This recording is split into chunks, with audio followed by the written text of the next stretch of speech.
Bonjour à tous et bienvenue sur le plateau de Bonjour chez vous. Aujourd'hui, notre thème du jour est « Prends le temps d'examiner tes priorités » et nous avons des invités avec nous, Pasteur Lifa et Emmanuel Bombele. Vous allez bien? On va très bien, merci. Merci d'être avec nous. Vous nous venez tout droit de la Belgique. Donc, on salue tous les Belges qui nous suivent parce qu'on est de la Belgique. Vous venez de Mons, très exactement, pour ceux qui connaissent. Et vous êtes alors, Pasteur Lifa, tu es avocat en plus d'être pasteur, donc déjà là, je vais te mettre une cape de Superman. Et toi, Emmanuel, tu es kiné, donc là aussi, parce que toi aussi, tu t'investis beaucoup dans l'église, donc vous êtes tous les deux des super-héros. Merci. Non seulement pour ça, mais parce que vous avez 5 enfants aussi. Oh. Oui. Et là, vous êtes doublement des super-héros. Ça peut être retenu contre toi. Donc, attention. Non, mais j'ai un excellent avocat. Et donc, vous êtes tous les deux les pasteurs de l'église La Chapelle Church of God à Mons, donc en Belgique. Merveilleuse église. Vraiment. Une merveilleuse église. Je n'en doute pas. Je n'en doute pas. Je ne l'ai jamais visitée, donc je ne peux pas trop me prononcer. L'invitation est lancée, donc quand tu veux. Ah bon. Mon prochain séjour en Belgique, peut-être. Je ne suis jamais allée en Belgique, en plus. Non, jamais. Bah ouais. Voilà. Je ne peux pas tout visiter. Donc, vous allez tous les deux faire une rubrique famille tout à l'heure sur le fait de bien gérer son temps, c'est ça? Tout à fait, oui. Au niveau de la famille, c'est ça? Si tu peux juste nous dire un petit... Mais voilà, on va essayer d'expliquer un petit peu comment déjà nous on fait. On va donner des petits conseils très pratiques pour voir comment gérer son temps et puis aussi au niveau des priorités parce que c'est super important. Puis je pense que vous avez pas mal à dire parce que vous avez une vie bien challengée quand même. Hein. Donc on fera ça tout à l'heure, mais avant ça, on va parler, de mettre les bonnes priorités aux bons endroits et on va voir quelle est la priorité des priorités avec toi Nadine dans la pensée du jour.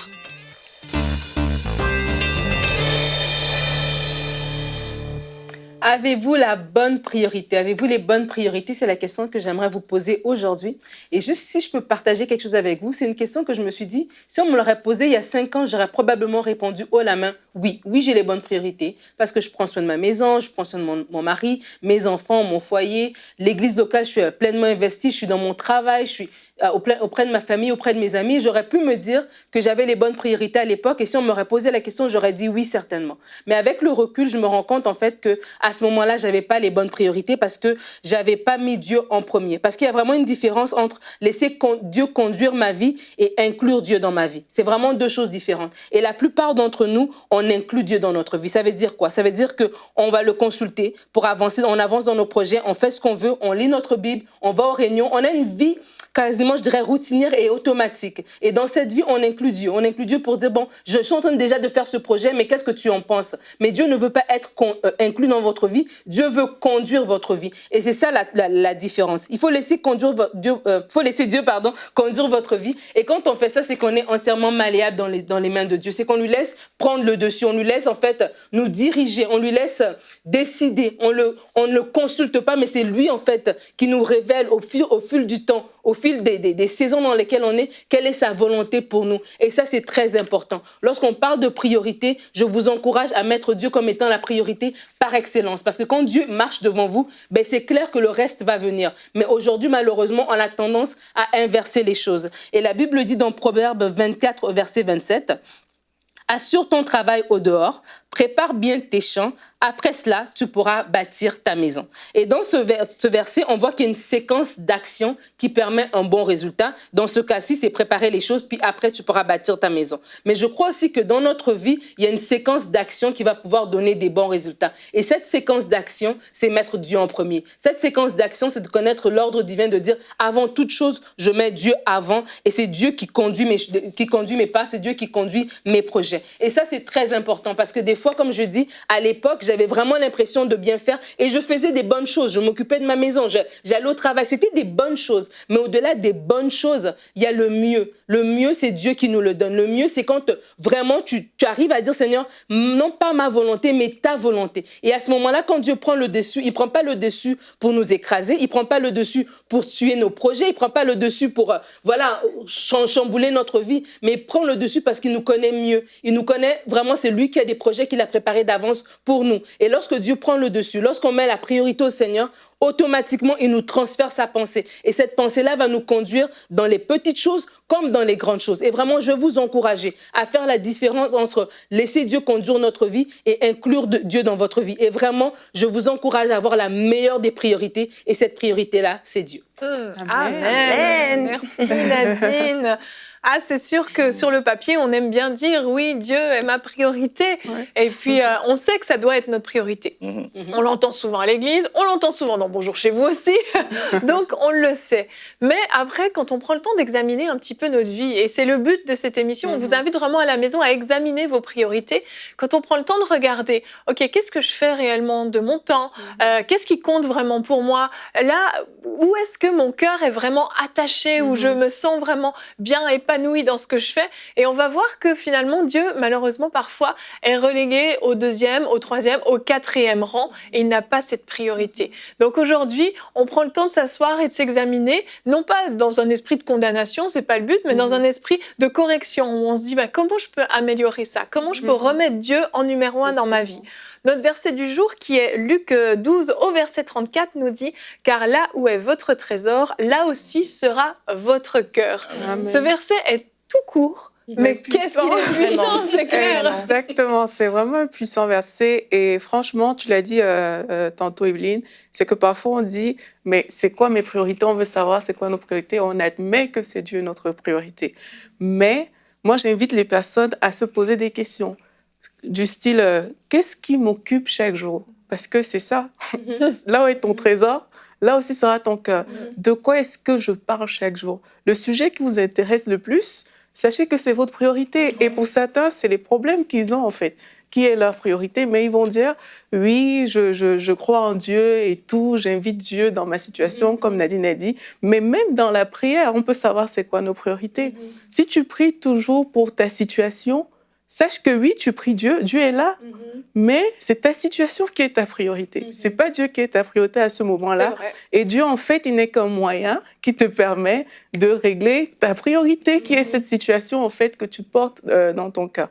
Donc vraiment, c'est des questions simples qu'on peut se dire, on dit, mais je parle de quoi? Qu'est-ce qui m'intéresse?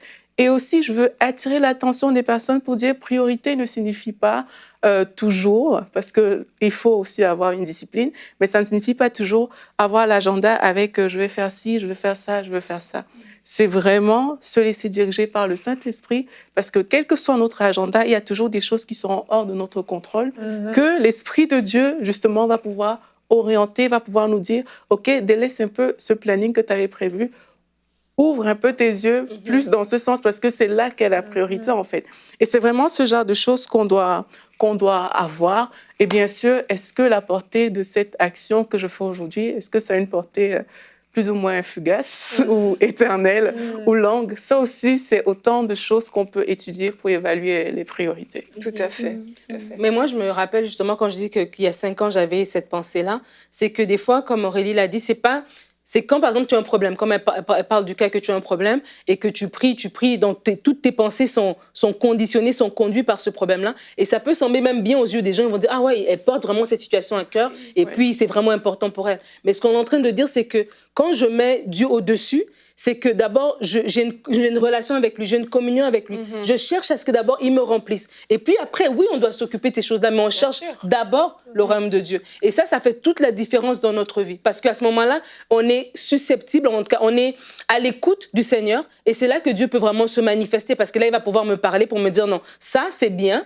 mais moi, ce que j'ai besoin que tu fasses en ce moment-là, c'est ça. Et je pense à Marie. Marie, elle avait une belle priorité. Elle avait un mariage qui venait devant elle. C'était beau aux yeux de ses amis, de sa communauté, sa famille. Ah, c'est bien. Mais Dieu, est venue puis lui a dit, écoute, j'ai besoin de toi, j'ai besoin que tu puisses porter le Sauveur du monde, ben, elle a été flexible, elle a été malléable, elle a laissé le Seigneur conduire sa vie. Et c'est ça, en fait. C'est quand on dit, examine tes priorités, c'est juste de dire, Seigneur, en ce moment, est-ce que je suis en train de faire ce que tu as besoin que je fasse? Est-ce que ma vie est disponible entre tes mains? Tu vois? C'est que ce que je faisais il y a 5 ans, c'était pas mauvais. Mais à un moment donné, Dieu avait besoin de moi. Et si je j'avais pas ouvert mes oreilles, mon cœur pour dire, Seigneur, je veux pas t'inclure dans mes plans qui sont très bien de carrière, je veux être conduit par toi, ben Dieu n'aurait pas pu me dire que j'ai besoin que tu laisses ton travail pour que tu viennes à MCI. Et c'est ça que je suis en train de dire. C'est juste de dire, je me dispose. Et des fois, on a fait des erreurs dans le passé, on a eu des manques, on a peut-être des peurs et on ne veut même pas disposer notre vie à ce que Dieu puisse intervenir. On ne veut pas laisser Dieu prendre la priorité parce qu'on a l'impression que si je lui donne la priorité, il va m'amener dans des gros projets. Et là, moi, je vais juste ma petite vie tranquille. Mais vraiment, le Seigneur a besoin de chacun d'entre nous. Et dans la communion avec le Seigneur, j'encourage les gens à laisser le Seigneur nous conduire. Il connaît mieux, ses plans pour nous sont merveilleux, encore mieux que les plans que nous-mêmes nous pourrons construire en fait. Amen. Amen. Et c'est tellement vrai parce que moi, il y a vraiment eu un moment dans ma vie où j'ai cru en fait qu'il fallait tout catégoriser, tu vois. Qu'il y avait Emmanuel à l'église et puis Emmanuel au travail, Emmanuel maman. Et alors, je faisais vraiment des petites boîtes comme ça et je mélangeais pas les choses, tu vois. Je me disais, c'est comme ça. Et il y a même eu un moment où j'étais persuadée, par exemple, mes accouchements, je me disais, mais il n'y a pas besoin de prier pour ça. Depuis la nuit des temps, les mamans accouchent comme ça, il n'y a pas de souci. Et donc, j'ai eu 2 accouchements, mes 2 premiers, qui ont été vraiment difficiles. Mais je me disais, c'est la science, tout ira. Voilà, je ne vais pas mêler Dieu à ça, en fait. Jusqu'à mon 3e enfant, où vraiment j'ai eu cette révélation, mais Dieu est dans tout. C'est lui ma priorité, en fait. Même pour mes accouchements, et c'est pas que je l'inclus, c'est qu'en fait, je lui dis, prends le contrôle. Prends le contrôle. Et à partir de mon 3e accouchement, mais j'ai vu sa main. Donc, on peut vraiment voir la main de Dieu dans nos accouchements. Moi, j'ai eu les 3 derniers accouchements, des gros bébés, 4,5 kg, des très gros bébés, sans péridurale. Rien du tout, aucune séquelle. Vraiment des accouchements extraordinaires. Et j'ai vu sa main. Pas parce que je l'ai inclus, mais parce que je lui dis, en fait, tu as un rapport avec tout dans ma vie. Tu es ma vie, en fait. Donc, dans mes accouchements, sois aussi présent, vraiment. Excellent. Voilà. Alors qu'on cherche à donner la priorité à Dieu, l'erreur que nous faisons, c'est de croire que prioriser, c'est compartimenter. C'est ça. C'est comme si dans une journée, on ouvre un tiroir et puis on en fait un autre, on ouvre un second tiroir et puis ainsi de suite. Et en réalité, on n'y arrive pas, en fait. On n'arrive pas, quand on est en train d'agir de cette manière-là, à mettre Dieu en priorité. En fait, Dieu, il est dans tout. Alors qu'on est dans notre travail, Dieu est là. Le royaume des cieux est tellement proche qu'il est dans notre travail, qu'il est dans notre famille. C'est comme si c'est le principe premier, c'est la pensée première qui nous vient à l'esprit lorsqu'on essaye d'aider notre enfant. La pensée première, c'est Dieu. Quand on travaille, on essaye d'être efficace pour son travail, pour son patron. La pensée première, c'est Dieu encore. Et ainsi de suite. Après, l'autre pensée qui va venir, ce sera notre famille, mon épouse. Je pense à eux quand je suis à mon travail. Je pense à ce que mes enfants, bientôt, ils vont avoir fini à l'école. Je vais devoir me dépêcher de terminer mon travail pour aller les chercher. Et en faisant comme ça, on est un peu moins schizophrène, on va dire. Oui, mais vraiment. Essayer de se découper on est 50 personnes. Tu sais, le lundi, on est quelqu'un d'autre parfois en fait, parce qu'on a mis cette espèce de catégorie comme ça. Alors le lundi, moi je suis plus la même personne. Le dimanche à l'église, même la façon dont on s'habille. Je dis pas qu'il faut pas faire d'efforts le dimanche à l'église, il faut en faire bien sûr, mais quand même il y a des fois un gouffre. Il y a vraiment, c'était 2 personnes différentes en fait. Et non, il faut pas. Non, vraiment. Non, c'est clair, il faut pas. Et une dernière chose que j'aurais envie de rajouter, c'est que parfois on se cache derrière le service pour Dieu, disant parce que je sers Dieu, ça veut dire que je l'ai mis en priorité. Alors que pas du tout. Et je suis désolée pour cette pauvre Marthe, mais je vais reprendre Marthe et Marie en exemple. Et croyez-moi, j'ai une grande compassion pour Marthe. Mais le Seigneur m'a parlé par rapport à Marthe et Marie dernièrement. Et en relisant l'histoire, j'ai réalisé que Marthe avait invité Jésus dans sa maison. C'est Marthe qui l'a invité, c'est pas Marie, c'est Marthe qui l'a invité. Mais elle s'est perdue dans le service, alors que Marie, elle, est simplement allée aux pieds de Jésus. Mais Marthe avait envie de passer du temps avec Jésus. Et parfois, nous, c'est ça. On a envie de passer du temps avec Jésus, mais on va se perdre dans le service, même le service à l'église ou le service pour prendre soin les uns des autres, qui sont des bonnes choses, excellentes, il faut le faire. Mais ce n'est pas ça, mettre Dieu en priorité dans notre vie. Il faut rééquilibrer les choses, avoir ces temps où on va se recharger, comme tu le disais Nadine, où on remplit pour ensuite pouvoir déverser. Et si on oublie ces moments-là, finalement, finalement, on va inverser les priorités. C'est là où ce sera vraiment dommage pour nous. On va continuer, on va voir comment avoir justement des bonnes priorités, comment bien gérer son temps quand on est une famille. On en parle donc dans la rubrique famille.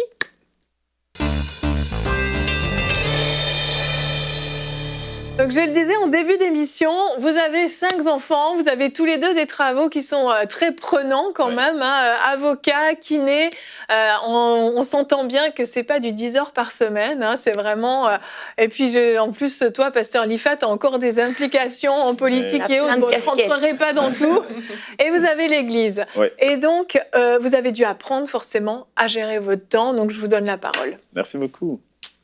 Allez, tu peux commencer si tu veux, ou alors je commence. Vas-y, je t'en prie. Allez, c'est parti. Donc, en fait, on s'est rendu compte, à force des fois de faire des erreurs, que en fait, Dieu nous a donné le temps comme une valeur, c'est comme une valeur monétaire, le temps. C'est extrêmement précieux. Et des fois, on gaspille notre temps en des choses qui ne sont pas forcément importantes. Et du coup, on a tout doucement compris que nous, notre famille, on l'a géré. Alors, ça peut sembler étrange, donc je vais essayer d'expliquer après. Le pasteur Lifa va vraiment vous éclairer, mais c'est vraiment comme une entreprise, dans le sens, et c'est pas péjoratif, c'est vraiment une entreprise dans le sens où la parole nous dit, tu aimeras le Seigneur ton Dieu de tout ton cœur, et puis après, il nous parle, tu aimeras ton prochain comme toi-même. Et donc, il y a réellement, en fait, cette entreprise-là, donc il y a Dieu, et puis il y a toi, il y a les autres, puis il y a le temps. Il y a ce temps-là qui est notre valeur monétaire, réellement. Et c'est tellement important, en fait, parce que vraiment, je m'en suis rendu compte à plusieurs reprises que même au niveau de notre famille, des fois, on a vraiment gaspillé notre temps dans des choses qui n'étaient pas forcément importantes, dans des choses que d'autres personnes pouvaient faire. Et on a sacrifié des fois nos enfants. Je le dis vraiment par rapport au ministère, mais parce qu'on s'est dit, mais il faut absolument le faire, mais quelqu'un d'autre pouvait le faire. Et là, c'est vraiment quelque chose que j'invite vraiment les personnes à dire, pose-toi la question, est-ce qu'il n'y a que toi qui peux faire ça, ou alors est-ce que tu es capable de déléguer cette chose-là? Effectivement. Ça. Alors, en gros, finalement, quand on considère les choses comme ça, on se rend compte qu'on est tous impliqués dans une entreprise temps, dans laquelle on essaye de distribuer du temps, répartir du temps. Et je pense à ce passage dans Ecclésiaste 3:1 où il est écrit, il y a un temps pour tout. Et donc, on va essayer de répartir notre temps avec Dieu, notre temps avec nous-mêmes, pour se retrouver des fois avec soi-même, et puis notre temps avec notre prochain, dans soi-même. Si on est marié, il y a son épouse qui est comme notre propre chair, comme nous-mêmes. Et puis, il y a son prochain, il y a notre famille, il y a nos enfants. Et on va avoir cette seule matière première à offrir qui est finalement le temps. Tellement précieux. Et c'est tellement précieux, c'est une grande valeur. Et quand on regarde un peu les textes, on voit que le temps, on peut le racheter. Le temps, on va le donner. Le temps, on va le compter. Et c'est vraiment quelque chose qu'on va manipuler, qu'on va gérer, utiliser à bon escient pour avoir une bonne gestion et pour surtout faire une bonne entreprise. Parce que finalement, une entreprise, elle est en faillite lorsque elle ne rapporte plus suffisamment. Et au niveau du temps, alors, oui, certains vont vous dire le temps, c'est de l'argent. Et c'est une demi-vérité. On n'a pas tout dit lorsqu'on a dit ça. Mais le temps, surtout, ça nous donne l'occasion de témoigner la mission, plutôt d'entrer dans la mission en fait, que Dieu nous a donnée. Parce que chacun va utiliser le temps en fonction un peu de son objectif de vie, son mode de vie. Et ici, pour nous, notre mode de vie, en tant que croyant, c'est de dire qu'on a reçu une mission de la part du Seigneur, c'est de faire toutes les nations des disciples, c'est prendre soin des nôtres, et il faut à tout prix que le temps soit utilisé dans cette mission-là. Exactement, c'est vraiment ça. Et donc, on revient vraiment au fait qu'il faut s'organiser en comprenant vraiment que le temps est compté, réellement que nos jours sont comptés. Et donc nous, des petits trucs que je vais donner vraiment, c'est... moi, je suis une personne, j'aime bien noter, et j'aime bien réellement avoir une espèce d'agenda, mais c'est vraiment un agenda pour l'année, avec mes priorités, avec mes objectifs de l'année. Alors ne te fais pas des objectifs irréalisables, parce que sinon tu vas être extrêmement déçu en fait. Donc, alors je dis pas que c'est hyper frustrant. Donc, et je pense qu'il faut juste être réaliste, mais en même temps, réaliste, ça ne veut pas dire ne pas avoir la foi. Donc nous, on est des rêveurs fous, mais on a des objectifs qui viennent de Dieu. Et quand ça vient de Dieu, c'est fou, mais c'est réalisable parce que à part la foi, on peut y arriver. Donc vraiment ça, se donner toute une espèce d'objectif, de dire voilà, dans un an, je me vois là, voilà ce que j'aimerais réaliser cette année-ci. Voilà, ce genre de choses, c'est des petits trucs que nous, en tout cas, on essaye de faire. Oui, parce que c'est une entreprise. À partir du moment où on se dit le temps, je l'utilise comme dans une entreprise, alors je pars d'une vision. Bien sûr, tu planifies. Alors, elle parle d'un an, mais on pourrait même se projeter plus loin. On pourrait se dire, moi, la vision que j'ai pour mon ministère, la vision que j'ai pour ma vie, la vision que j'ai pour l'utilisation de mon temps dans 5 ans, comment je le vois. Voilà, nous, on a un ministère où voilà, le Seigneur nous a parlé, il faut qu'on implante une seconde église, il faut qu'on ait un ministère pour les enfants. Et voilà, ça, ce sont des visions à long terme. Et là-dedans, dans cette vision-là, on ne peut pas enlever Dieu. On ne peut pas enlever soi-même, on ne peut pas s'enlever, on ne peut pas enlever notre prochain. Et donc, on va les inclure là-dedans et on va répartir comme ça. OK, je vais mettre des temps de formation. Et c'est vraiment super important alors qu'on est en train de comprendre que le temps est une entreprise, est une matière première. C'est super important d'être efficace dans l'utilisation de son temps. Alors, on va se former continuellement pour être certain que quand on travaille, on soit, peu importe notre travail, Emma, elle est kiné, moi, je suis avocat, il faut être super efficace là-dedans. Donc, pour être efficace, il faut passer par des temps de formation. Autrement, c'est impossible de commencer à accumuler plusieurs casquettes parce que pour rendre voilà, au travail, en tant qu'avocat, on fait des conclusions. Donc, on écrit au tribunal. Pour rendre des conclusions, il y a certaines personnes qui vont prendre une semaine, là où en normalement 4 heures, tu peux être efficace et rendre des conclusions hyper pointues qui vont faire libérer ton client si tu travailles en droit pénal comme moi. Mais par contre, pour y arriver, il faut être formé. Et au moins on est efficace, et je pense aussi au ministère, au moins on est efficace dans son ministère, au plus on va prendre du temps pour conseiller les gens, on va prendre du temps pour préparer des prédications. C'est ça. Moi, la plupart de mes prédications, et mon épouse vous le dira, je les prépare le samedi, la nuit. Alors, c'est pas idéal, hein, mais ne faites pas ça. Voilà. Ne faites pas ça. Voilà. Mais en gros, j'ai une pensée avec laquelle je vais marcher toute la semaine. Oui, c'est ça.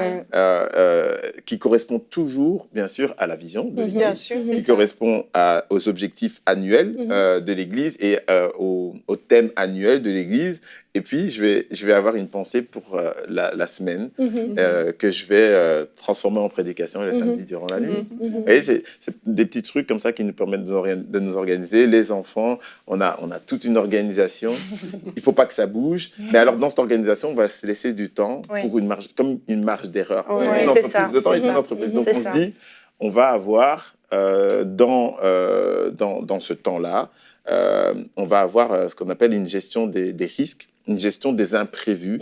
Donc, on va laisser 1-2 heures sur notre journée pour dire, OK, si il se passe quelque chose... Si quelqu'un a oublié son sac de piscine, voilà, parce qu'on a 5 enfants, donc du coup...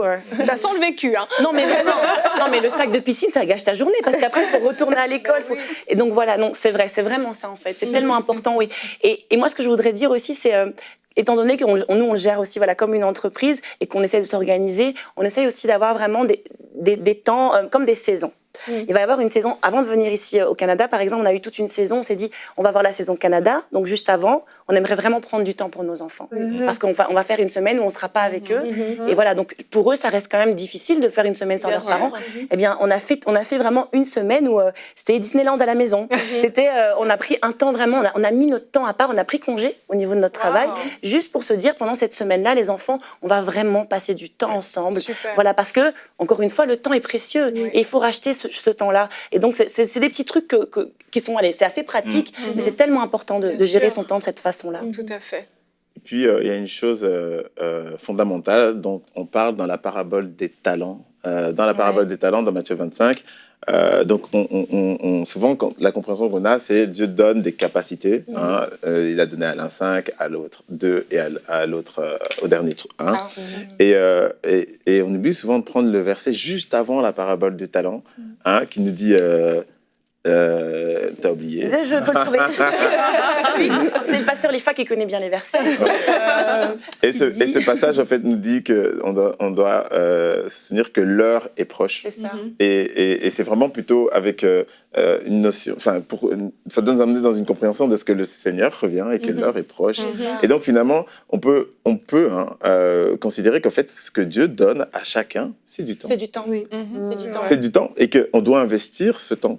Parce qu'il va donner à l'un 5, il va donner à l'autre 2, et il va donner à un troisième 1. Et en réalité, en tant que travailleur, la première chose qu'on offre à notre travail, C'est notre temps. C'est notre temps. On va travailler sur l'espace de 7 heures, on va travailler sur l'espace de 8 heures, etc. Mais moi, en tant qu'avocat, ce que j'offre aussi à mes clients à un rendez-vous, c'est d'abord du temps. Okay, je prends du temps avec vous pour écouter votre histoire, pour vous donner le premier conseil le plus pointu possible.